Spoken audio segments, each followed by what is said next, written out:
Now we are going to discuss the photodiode characteristics experiment. The aim of the photodiode characteristic experiment is to study the IV characteristics of the photodiode, variation of photocurrent as a function of reverse voltage and intensity, and calculate the power sensitivity. Now what is the principle of this photodiode experiment is that a photodiode is a semiconductor device that converts light into an electrical energy, that is electrical current.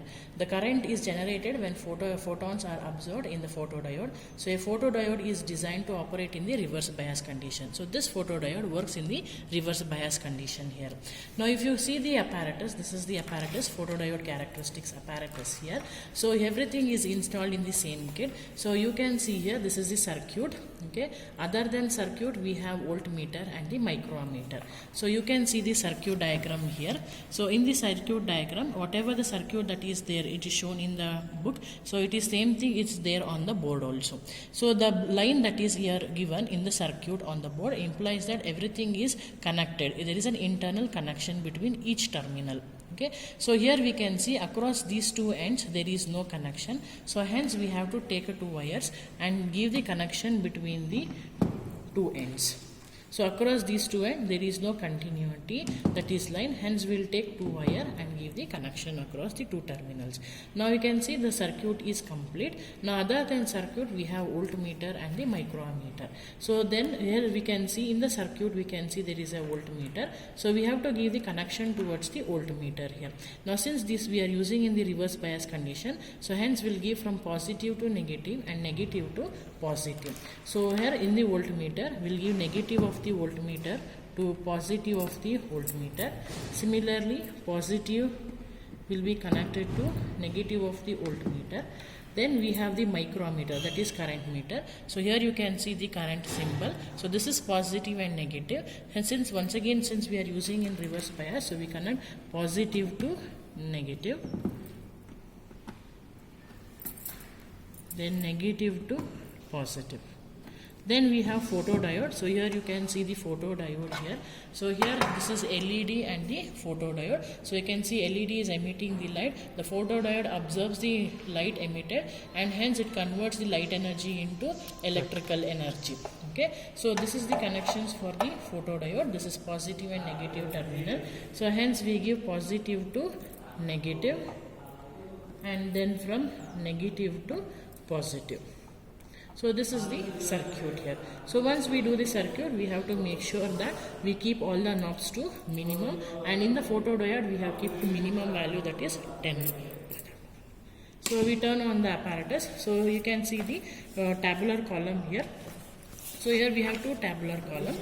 First we are going to vary the voltage VPD with respect to current, that is IPD. So first we are going to vary the voltage in terms of 0, 0.1, 0.2, 0.3. Corresponding current reading will make a note, keeping power LED constant. So you have to keep power LED constant, that is 10 millivolt. So you can see the power LED. So you have to keep it to 10 millivolt constant. So keeping that constant, here voltage, vary the voltage. Using this knob, vary the voltage, that is 0. For 0 you can see the corresponding reading is 0. So make a note. Then set the value to 0.1.